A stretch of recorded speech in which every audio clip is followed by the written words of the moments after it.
love. Hello, how are you? I'm so good. How are you doing? Doing great.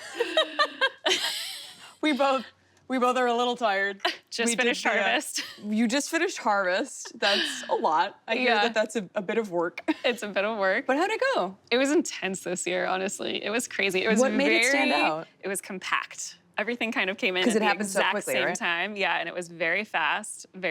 So we finished in a month, which is the quickest. You finished in a month? Yeah, When did you start 1 month. exactly? Started August 8th or 9th, and So we you were were done by done, like- September 8th or 9th. Yeah. With everything. It was crazy. Sparkling wine through mountain cab. Like just What? maybe one of the most intense harvests I've seen. That's crazy. Yeah. Because Yeah. a lot of places start early September, and you were done. We were done, yeah. And I pick pretty early, but this year was one for the books for sure. So I'm excited to be on the other side of it. Is And there excited anything- to let it age. Excited to let it age. Yes, An I think it will ageable be, vintage? yes, it'll be a vintage for aging, Is there for sure. a particular site or varietal that you're particularly excited to see how it finishes off? So I love the old vines at Burgess. Those are my favorite. And then there's one tiny vineyard called Cloa Bay, which is only 1.7 acres, and I'm excited about that one too. Oh, wow. But we have some vines from the 80s still up at Nice. Burgess. So those are my favorite vines because the original winemaker worked with them as well. So it's kind of a really cool piece of history. Yeah. So That's amazing. Speaking of history, Yes. I wanted to share this bottle with I'm you very because excited we've been for this. filming Ghost of Spring Mountain. Yes.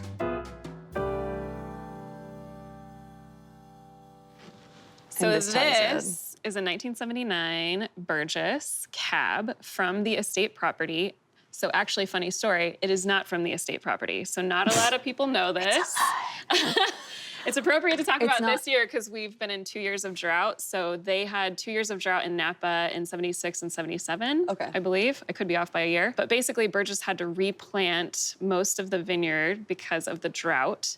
Okay. And at that time, the Burgesses were still Lee Stewart, who was the founder and winemaker of Souverain, which was what Burgess was before it was Burgess. He was still friends with a lot of people in the valley because, you know, Napa used to be incredibly collaborative. Yes. And so Very when small. Burgess couldn't pick cab from their own property, they were purchasing fruit. And so they actually purchased fruit from Spring Mountain, from the La Perla vineyard.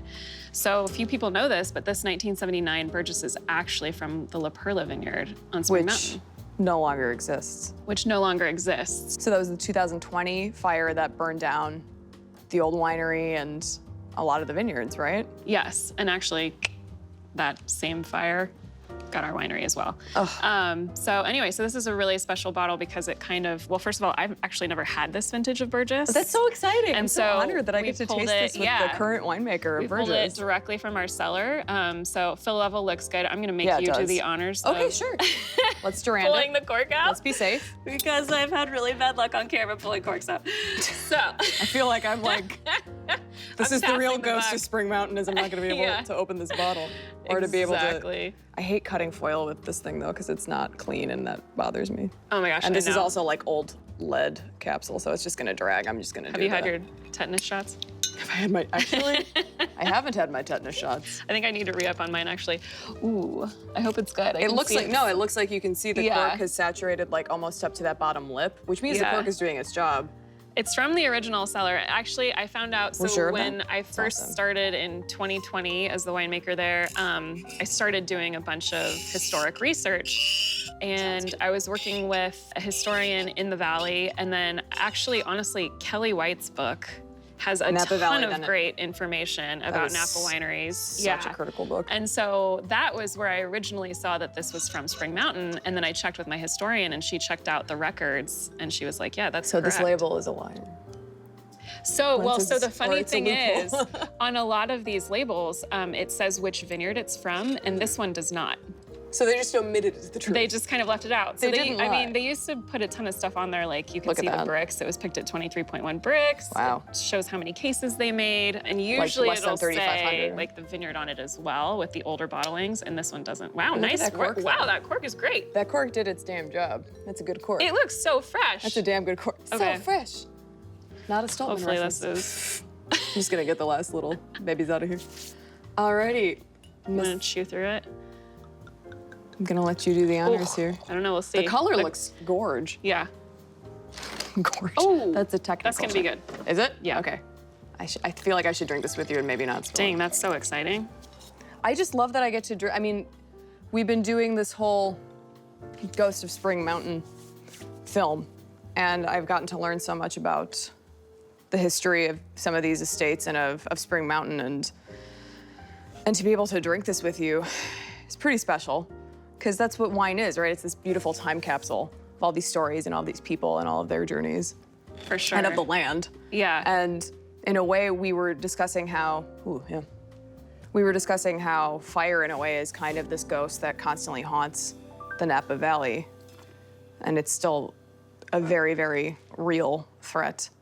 Constantly. Totally, yeah. Always haunting. Yeah, certainly we are very conscious of it now and, you know, take precautions to clear land where we need to and clear brush and things. But I mean, overall, it's pretty, I don't want to say we don't have our challenges, but it's pretty easy to grow grapes in the Napa Valley. It's pretty ideal, an ideal place, but we do have the threat of fire. So that is, you know, something That's the catch. You know, we're changing the way we work with the land because of it. In what way are you? I mean, so pivoting? For us, we're like using goats to clear brush and, you know, things like that. I think our fire departments are very on top of everything out here. You know, like it's just everyone's very conscious of it. It's not something we ever really had to worry about before. It was very occasional when it happened. I mean, it's not that we haven't had fires before in the Napa Valley, obviously. But at this like rate. But certainly with our favorite, climate change, we have to be very conscious of. It's real. Yeah. It's to be a real very thing. conscious of farming differently for how the climate is changing.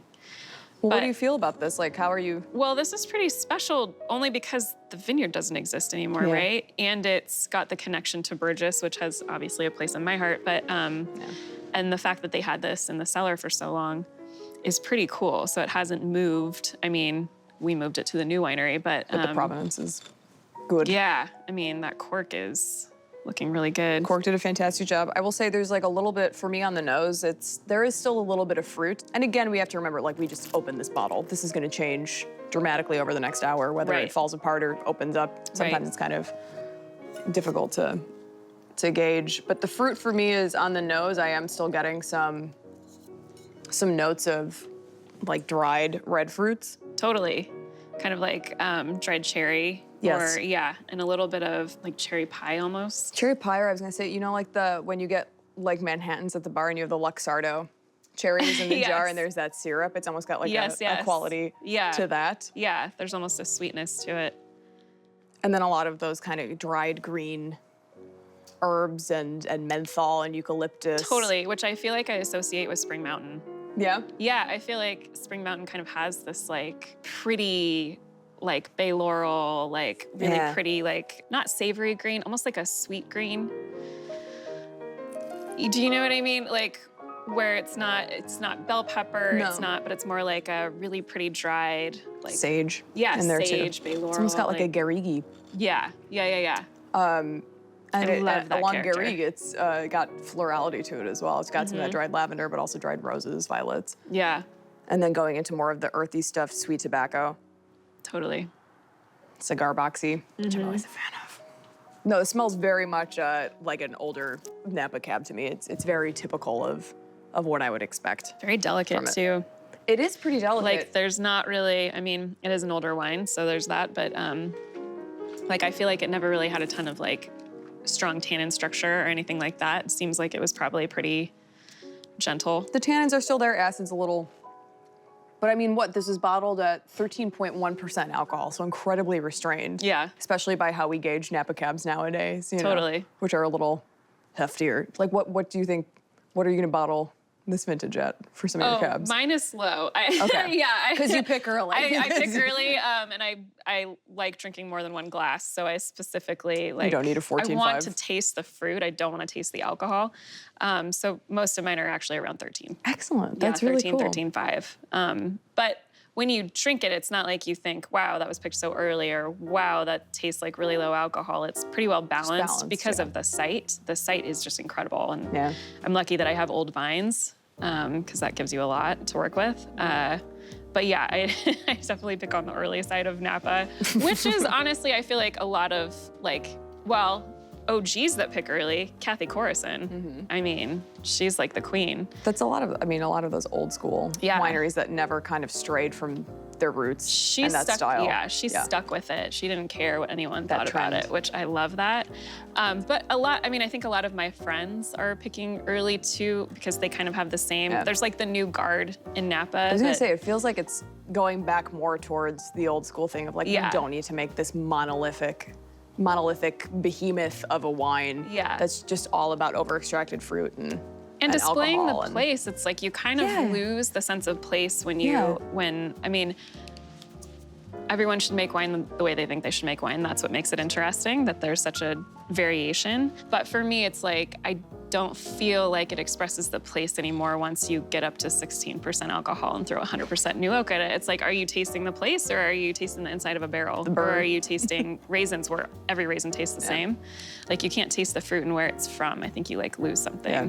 So yeah, and I think, so like, I know a lot of like my peers, kind of like the new guard of Napa has a deep respect for like the OG Napa folks too. And it's really actually cool to kind of see the collaboration between like the newest generation and then kind of the OGs that are sitting back like, I've been there. Yeah. And like they see what we're doing and they really appreciate it. And then we have a heavy, like deep respect for them as well. Like that's been really cool to see in Napa. So like we talk a lot about in history, like the collaboration of all the original wineries and things and winemakers. And then you kind of are seeing that again with the same people, but with the new generation, which is really cool. How special is it that like you can be making wine now, but also being mentored by the people who kind of got the region going, you know, after Prohibition and stuff. We know that California had a very rich winemaking history, but this new in Napa revolution in Napa, you get to learn from the people who like created this and put this region on the map, whereas like winemakers in Burgundy don't have the opportunity to do that because those people have been dead for hundreds of years. Yeah. You know, you get the opportunity to really learn from the people